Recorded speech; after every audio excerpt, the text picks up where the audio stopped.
An NFL player wearing a sprint car t-shirt, on and then off again tire rules, and some cool sprint car content. We've got a little bit of everything for you today. Let's go.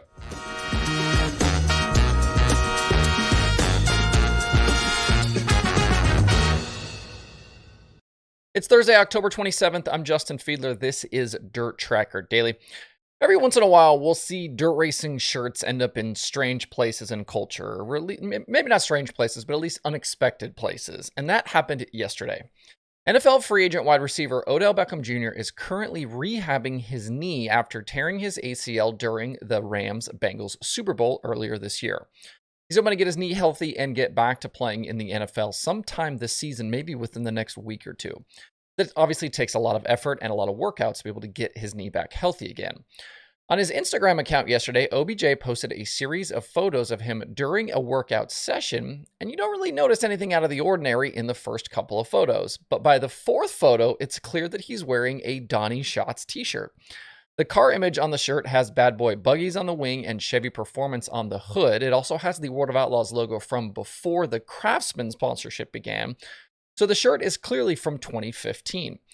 We obviously don't know if OBJ is indeed a big Schatz fan or if sprint car merch is just making its way into popular fashion right now. But we may see the NFL veteran wide receiver at a future Outlaw show. The Tony Stewart Racing Twitter account reached out to him, inviting him to a race, and he replied saying, "Let me know when." Hopefully they're able to get something worked out because that would be a very cool crossover. Seeing a championship-winning professional athlete wearing a sprint car shirt was not something I expected to see on a random Wednesday in October. If you're a Chili Bowl fan, we've had an interesting 24 hours there as well with the tire situation inside the Expo for 2023. Yesterday afternoon, it was announced that because of availability issues, only certain Hoosier tires would be allowed during the event coming up this year, or actually the beginning of next year. That caused quite the reaction from the midget community, with the main concern being that a lot of teams had existing inventory of tires for the racing that were no longer going to be allowed in competition.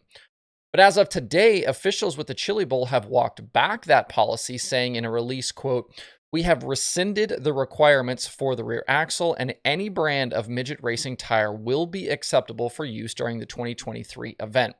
The tires that were posted Wednesday are the ones that Hoosier is manufacturing, but all discontinued inventory of midget racing tire will be allowed for use," unquote. They also apologized for the panic and confusion caused by the Wednesday announcement.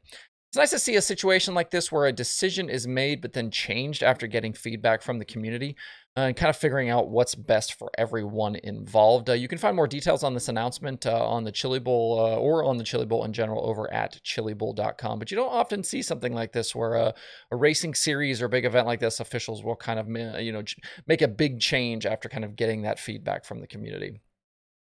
Over the past few seasons, if you've tuned in regularly to this show, you know that I've advocated for more drivers and teams, just people generally in the industry to be more involved on social media, including making their own video content. And when cool things pop up, I try and spotlight them for you so you can go enjoy this cool dirt racing content. We've done that with Team Ez TV, and Team Ez continues to pump out awesome videos on YouTube, along with Logan Schuhart and Sheldon Hudenshield's newer channels. Sheldon just put out a video here within the last couple of days, kind of in that series we've been following all season with him, and Logan Schuhart has a new video as well. If you're a TikTok user, I've got one to show you today. It was about 3 weeks ago that Central Pennsylvania sprint car owner John Trone decided to release driver Chase Dietz from his 39 machine. In the time since, we've seen young driver Cameron Smith in that car. And according to Jeremy Elliott, Trone is still working on future plans. On the other side of this was what happens now for Chase Dietz. A couple of days ago on his TikTok account, Dietz announced that he's going to start his own team for next season. And it looks like he's going to use this TikTok account to bring us along for the ride as he gets things going.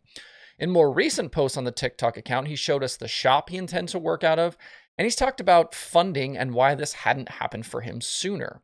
I definitely recommend following along with this one, and you can find Chase on TikTok at race_Dietz, Dietz.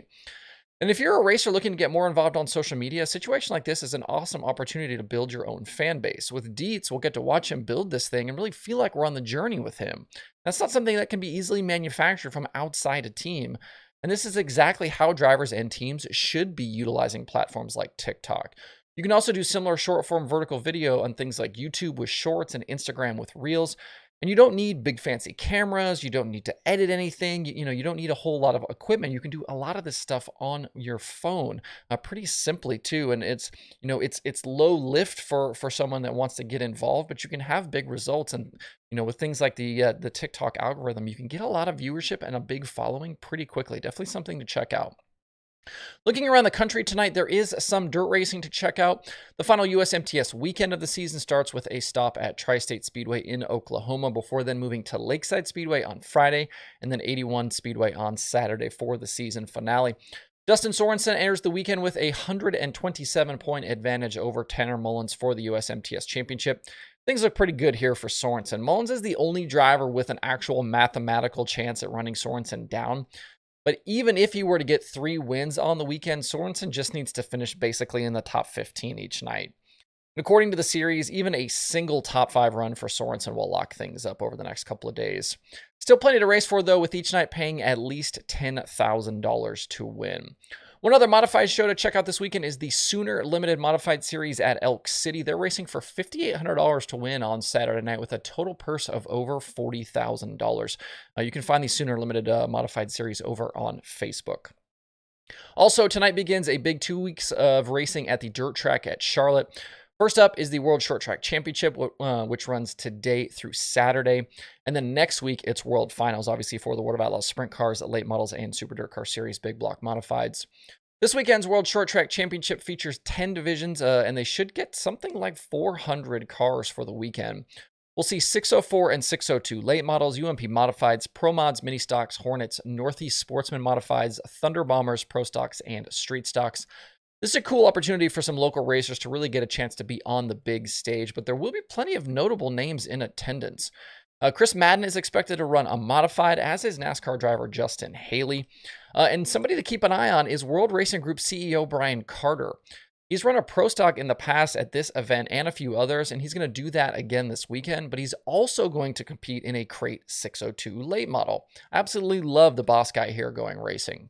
Grandstand tickets for Friday and Saturday are $25 a day if you're in the area. If you want a 2-day ticket, that's going to cost you $45. If you want to tune in online, Dirt Vision will have live streaming coverage. Speaking of that streaming schedule, there's 5 shows on it for today across the platforms. Like I said, Dirt Vision has day 1 of the World Short Track Championship from Charlotte. Flow Racing has racing tonight from Georgetown. Big Block Modifieds, late models, a bunch of stuff happening at Georgetown before the Short Track Super Series takes over tomorrow. There's also Flow Racing 24/7. Racing Dirt has those USMTS Modifieds from Tri-State Speedway, and there are mods, micros, and more from Tri-City Speedway over on Speed Sport. To see the full daily streaming schedule with links to watch, visit dirttracker.com/watch tonight. That's it for the show today. Have a good Thursday. Please hit that like button and subscribe to the show if you don't do so already. Thanks everybody for tuning in. We'll see you tomorrow for more Dirt Tracker Daily.